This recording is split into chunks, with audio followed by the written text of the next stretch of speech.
All right, y'all. This is something we're gonna have to stop doing. This is truly unacceptable. We gotta stop talking like this. This has to stop being the mindset. This has to stop. Especially when you're not on a team. You're trying to get drafted. You cannot be talking like this. Listen to what Arizona receiver Tet McMillian has to say about watching film right here. Here we go. Let's go. You know what? You don't watch football? At all? At all. Is it hard to watch film then if you don't like watching football? Yeah. For real? That's crazy. I don't like watching film either. I don't ever need to watch it by myself because we go over as a receiver group. Dog, it doesn't matter if you watch it as a group. You still have to be invested and watch film. And let's say you don't watch film. All right, you don't watch film. Why are you telling your potential employer, the team that's going to draft you in the first round because you got the talent to go in the first round? Why are you telling them you don't watch film? You're only making your life harder for yourself because now they're going to be looking at you like, we don't know if this guy watches film. We're about to test him on the board. We're about to test him in these meetings, these pre-draft meetings, when we bring you in, top 30 meetings. When we bring you in for the physicals to check you out, we're going to have a lot of questions for you. You're only making the road harder for yourself. It doesn't have to be this way. You don't have to do this. You can lie. You can lie. If that's how you feel, you can lie. But don't say this. I don't watch football. You know what? You don't watch football? At all? You gotta watch football. Is it hard to watch film then if you don't like watching? You don't have to watch football. But if I'm drafting you, I want to draft a guy who loves the game. Hey, man, I do this, but it's just my little hobby. I do it on the side. It's cool. It's cool. I like to play games. Remember what they did to Kyler Murray when he said he doesn't watch film? They put it in his contract. You better watch these hours or bring it back. We need that cash back. But look, it's too much talk going on. Let's hear it one more time. Let's finish hearing what you guys say. Yeah. For real? That's crazy. I don't like watching film either. I don't ever need to watch it by myself because we go over as a receiver group. Like I said, Buddy's a dog. He can play. Throw the ball up, he's going to catch it. Elementary, it's not hard. But on the next level, no one's trying to hear that. We're not trying to hear you say this. It can't happen. But not only this, we're in an era where people are talking too much. Too much. Hold on, let's see. Let's see what Brock Purdy has to say. Let's see if we can find it. No, not that. Let's see. Brock Purdy goes on the podcast. He has this to say about his receivers when he's throwing the ball. Once again, another guy who's up for a new deal. It's not time to be talking like this in these situations that only come up once in a lifetime situation where you're about to get paid, you're about to get drafted. Why do you feel like going and telling people the secret sauce when it's negative? If it was positive too, why would you tell? Okay, here we go. Let's hear what he had to say. Come on. Looking through 20 other people. 11 years. Because the angle we get, whatever you are, everybody in front of you is a foot taller than everybody else on the planet. Hands are in the air. And it's just, I mean, because the angle we get, they're like, oh, God, he had a step. But if you're 40 yards away on the ground, looking through 20 other people, what do you see to release that ball? Or is it, it's 50-50 and you're just going to try to put it in the right place? I mean, so my quarterback coach, Brian Greasy, the last couple of years, he and I talked about that. He played 11 years. His dad's Bob Greasy.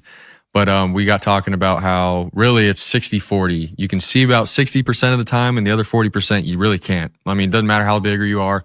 Right. I mean, I'm already shorter in stature, yes, but he goes, that's why it's so important when it. What y'all think, man? What y'all think?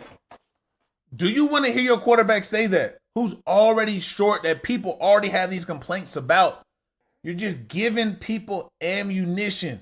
When you come in the league as Mr. Irrelevant, I think that you need to just be a little tight-lipped before you get your contract, man. That's all I'm saying. Wait until you get paid before you want to give out the sauce of what's going on. You got to know that people are judging every little thing.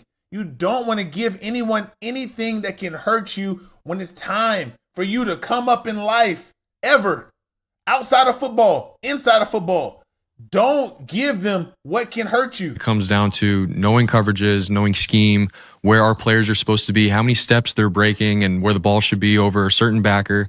Like all those things, man, it matters. And that's why, like, guys, you know, if you go to a combine and all those things, you're just throwing on air and yeah, you look all good with a strong arm and fast jumping, all that stuff. But when it comes down to 11 on 11 and you got guys that are a foot taller than you and you can't see, it comes down to the processing. Like before the play, like I know that the safety is probably going to rotate down. It's going to be one high and I got one hitch, no more than that, to rip it where Debo's supposed to be like just inside the hash. And there's a backer that's also got a 40-inch vert that I got to put. What he's saying isn't wrong. You got to know where the guys are going to be. You have to have a feel for the game, right? You got to know. You sit back here like this. I'm looking for my football. You got to know. You sit back here like this. Is he going to be open here? Is he going to be open to the next window? What is going on? But do not say, the guy's a foot taller than me. I don't know. Foot taller than you and you can't see. It comes down to the processing. Nobody wants to hear that. Oh, I'm sorry. Nobody wants to hear you can't see because you're short. They're only going to use that against you. And I like Brock Purdy. I think Brock Purdy has a great feel for the game, a great touch. He knows when and when not to act. He knows when to get out and how to get out of certain situations. That's what makes him special. He's drafted the last pick of the draft. Trey Lance is drafted pick number 3, right? What separates them? Their feel for the game. So what he's saying is not completely wrong. But it's not the time to say this right now. Get paid. I'm always on the guy's side to get paid. Make your money. Make your money. Don't let them play you out your spot. They're always looking for a time to put you down. He's in position right now. Will he forever be in this position? Who knows? Things move fast. Things change quickly. Get it while you can. Do not hurt your chances by talking too much. All these microphones around, it's too much talk. You gotta be quiet sometimes. Sometimes you gotta shh. I get going on there and being personable. Don't give out the sauce, man. Especially when you need the sauce to cook. If you need the sauce to cook, don't give it all out. That's all I got to say. I just want to talk on those two things right now. A little bit too much talking going on for guys in the loop. I get it. It's a new day and age. But don't lose sight of the bigger picture. Go and get your money. Go and win games. Don't set yourself up for failure. That's all I got to say on that, man. Hey, let's keep going. Let's get to it. Y'all know what time it is. Let's go. Oh, yeah, real quick. Follow me on Twitter. Get in the community. Right now, it's called the Players Lounge. I might switch the name up. I don't know. Follow me at Legit Jonix on Twitter. Let's keep going. Right here. Y'all see it right here? Follow me. Let's go, man. What y'all waiting on? Let's go. All right, let's get to the next play. Let's go.